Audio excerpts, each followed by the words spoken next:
Ben ritrovati su CANTINAROUND. Ma voi sapete che con l'uva non si fa solamente il vino? Infatti, Lanfranco, la buccia dell'acino è alla base della grappa e nel prossimo contributo abbiamo intervistato Alessandro Marzadro, titolare dell'omonima distilleria, che ci racconta questo fantastico mondo. Allora, vi lasciamo con l'intervista e noi ci vediamo alla prossima puntata. A presto!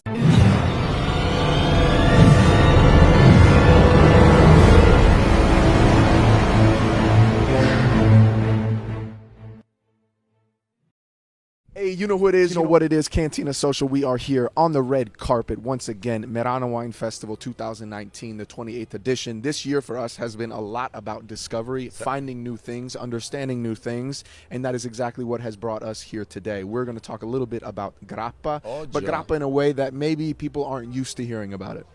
Oggi siamo qua appunto, il Merano ci sta dando la possibilità di scoprire tantissimo, di scoprire ovviamente quello che è il nostro carissimo e amato vino, ma c'è tutta quanta un'area dietro la Gourmet Arena che non è solamente cibo ma appunto è gourmet, perché là dentro c'è qualcosa di particolare, la zona degli spiriti, c'è la zona comunque di quello che diventa diciamo un dopo ha consumato il vino, e oggi appunto andiamo a scoprire qualcosa di speciale, la grappa di una realtà storica fatta da un ragazzo molto giovane. Siamo qua con Alessandro Marzadro che appunto ci racconta com'è che ti sei messo a fare la grappa. Come si fa? Beh, noi siamo un'azienda nata nel 49, quindi è iniziato la mia prozia col nonno, nel sottoscala, quindi questo era proprio tipico, in un paesino di 300 abitanti, 3 distillerie e una linea telefonica, questa era la realtà trentina della grappa. Sì. Quindi abbiamo iniziato così. Cos'è la grappa? La grappa è l'essenza del vino, cioè per fare un grande vino il contatto con la buccia è necessario, la buccia è il contenitore più importante delle sostanze aromatiche e caratteristiche del vino, e noi non andiamo altro che a raccogliere questa buccia, finita il processo di produzione del vino, la distilliamo. La distillazione è un processo che sembra strano ma in realtà è una concentrazione, e quindi andiamo a tirare fuori l'essenza di questa buccia: alcol ovviamente, sostanze aromatiche e un po' d'acqua. Questo è quello che è in estrema sintesi la grappa. That is a great way, and I don't think I've ever heard that before. Grappa being the essence, in some sense, of what wine can be and what the grapes are. Obviously, if anybody out there, I know a lot of people who watch from the United States. Obviously, we talk a lot about, we enjoy a lot different distilled liqueurs, from gins, vodkas, all of the whiskeys, bourbons. It's a part of our culture and we really enjoy it. But grappa is something that is so territorial. And what I love about grappa and in general with grapes, obviously things change every year. So maybe sometimes you're not always going to get the exact same process, but we're talking about distilling the grape skins. A fascinating process, and obviously to be doing it here. What types of grapes do you guys usually use? Normalmente noi utilizziamo tutte le varietà disponibili sulla nostra zona, quindi parliamo di Trentino, Alto Adige e parte della Valpolicella, quindi dalle varietà che formano l'Amarone allo Chardonnay tipico del Trento Doc, piuttosto che il Gewürztraminer tipico delle zone dell'Alto Adige. So we're talking a wide variety of grapes that can come in and be used, and I'm guessing that each one gives its own flavor profile as well. Diciamo che possiamo dividerle in 3 grandi categorie: tutto quello che è varietà rosse, varietà bianche e varietà aromatiche. Questo cambia, rende la grappa un prodotto complesso, come tutto quello che esce dal nostro paese è complesso, certo. Non è facile da spiegare perché è fatto da un insieme di tanti sapori e tanti stili, che quindi richiedono una piccola spiegazione, perché non tutte le grappe, non tutte le varietà piacciono a tutti. Absolutely. But I think one thing that we've seen here is when something is done very well, it's fun to communicate and it's fun to get to people to try, because from the moment you try it and you hear a story like yours, a family that dates back to the 1940s, making distilled liquor in a town where I can only imagine the size on the map, looking at it from Google Maps, how small it may be. Exactly. You don't see it on the map.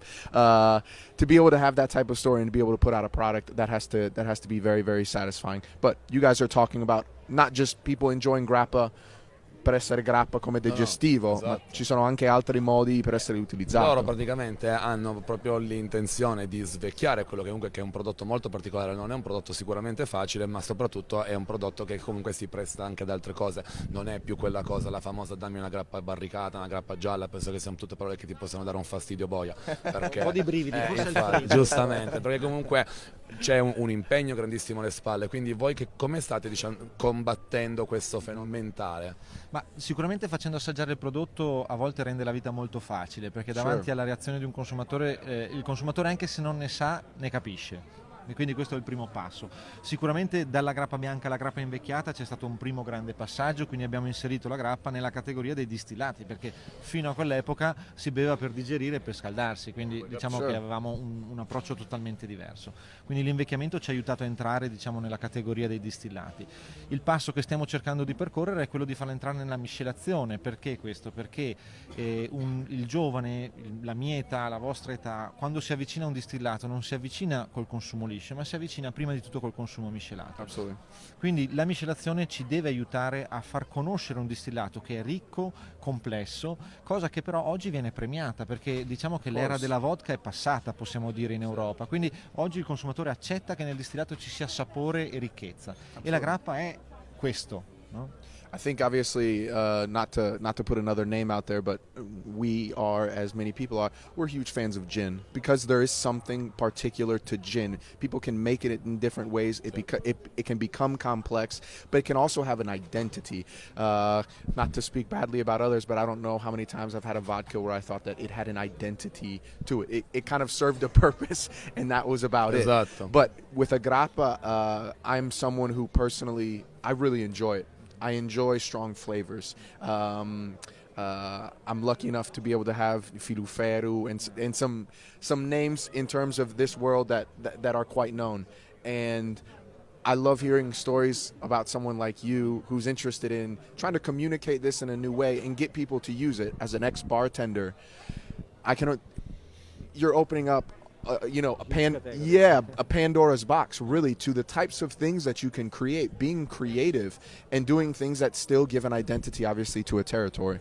Sì, sicuramente di concreto c'è che anche il prodotto grappa è cambiato, perché negli ultimi 25-30 anni il metodo produttivo, l'attenzione per la materia prima ci dà un distillato più elegante e più fine. Una volta dovete pensare che era un alimento, quindi il metodo produttivo non considerava tanto la qualità, l'importante era produrre tanti litri, perché quello era l'obiettivo. Oggi lavoriamo in maniera diversa, quindi tutte quelle esperienze negative magari fatte in passato con una grappa giovane di bassa qualità dobbiamo dimenticarcele, perché la grappa non è più quella cosa lì. Quindi partiamo da questo. Ma immagino che comunque anche le vinacce che stai utilizzando siano sicuramente meglio, visto che comunque c'è un lavoro fatto da parte dei viticoltori di attenzione massima, quindi comunque a voi arriva un prodotto primario, anche se finale appunto dall'altra parte, di ottima qualità.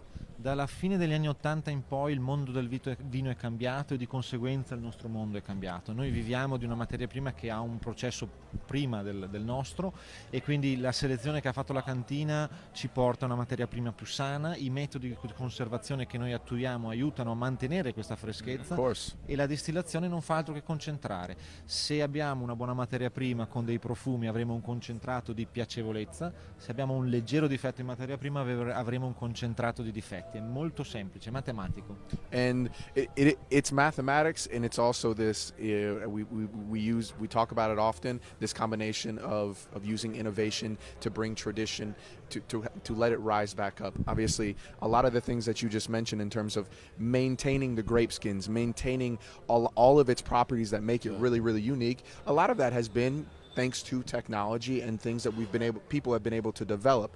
And because of that, we're now getting to products that have a much, much higher quality. And I agree with you in terms of how many times, and I had to do it myself in terms of with a couple of wines that I had tasted when I was much younger that I just did not like. Now I've retasted them, and people have begun to do it better, and my memory of what that was completely wrong. So if you guys if you've never tasted a grappa, obviously it is a strong flavor, but there's different ways to enjoy it. And if you guys haven't already, obviously I would definitely say it's something to do.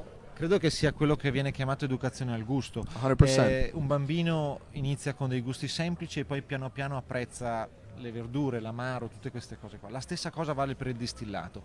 Io uso sempre l'esempio della categoria dei whisky. Se io inizio ad assaggiare whisky e mi propongono un pitid, un torbato, io andrò a casa dicendo il whisky non fa per me. No. E invece devo essere accompagnato partendo magari da un blended Absolutely. e poi seguendo il mio percorso. La grappa è la stessa cosa, è un gusto forte che va apprezzato per la sua complessità.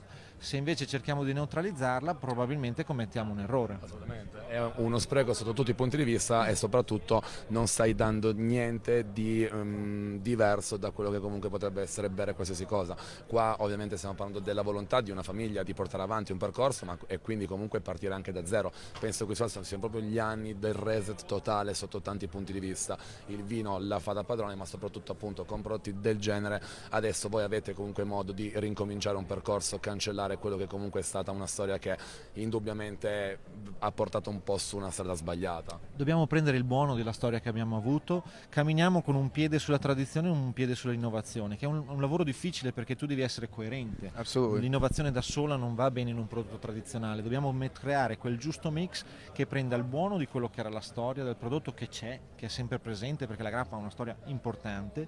Pensate che insomma le prime tracce scritte di distillazione alcolica sono in Italia e all'Università Salernitana, quindi Wow. l'alcol, il distillato nasce nella culla Wow. del Mediterraneo. Chiaro che nasce come medicina, è un medicinale, Sure. poi ha preso varie declinazioni, ma nasce come medicina. Ancora oggi parliamo di digestivo perché gli diamo proprietà medicinali, anche se in realtà non è così. Exactly. Some people might want to argue with that and say that there is a medicinal side to distilled liquors, and obviously grappa. I've used it. You know, you get the sore throat. You put a little hot water with it, a little bit of honey, and you start to feel better really fast. Assolutamente. Maybe a little bit mental, but maybe it's something else. But it. Mio nonno nel 52 c'è stata un'influenza che non mi ricordo se si chiamava la cinese o l'asiatica, riceveva i clienti in casa con la ricetta del medico e il dottore gli diceva di comprare 1 litro di grappa perché un bicchiere di grappa, una tazza di acqua calda e dello zucchero veniva consumato per l'influenza. È un vasodilatatore, quindi ti fa riscalda, diciamo, aumenta la pressione del sangue. Mio nonno si vestiva, si metteva sotto le coperte, sudava e questa era l'aspirina di un tempo. Quindi qualche proprietà c'è. Exactly. Maybe not all the way around, but hey, it doesn't hurt to try a little bit, and it'll make you feel a little bit better. But thank you very much for your Stato un time. piacere. This has been an incredible Grazie mille, conversation. Alessandro, adesso entriamo dentro ad assaggiarlo perché tutto questo parlare poi Exactly. Esatto. Esatto, esatto. You know who it is. You know what it is. Cantina Social signing off once again from Merano.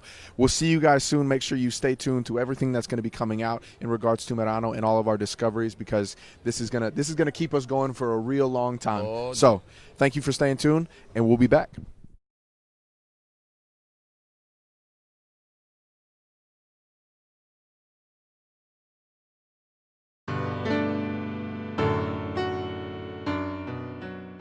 Ciao amici, offerta incredibile quella della Pot Design collezione Teflon, 16 pezzi, tutti made in Italy, tutti antiaderenti tramite il metodo DuPont, senza BPA, tutto quanto a 129 euro. E questa?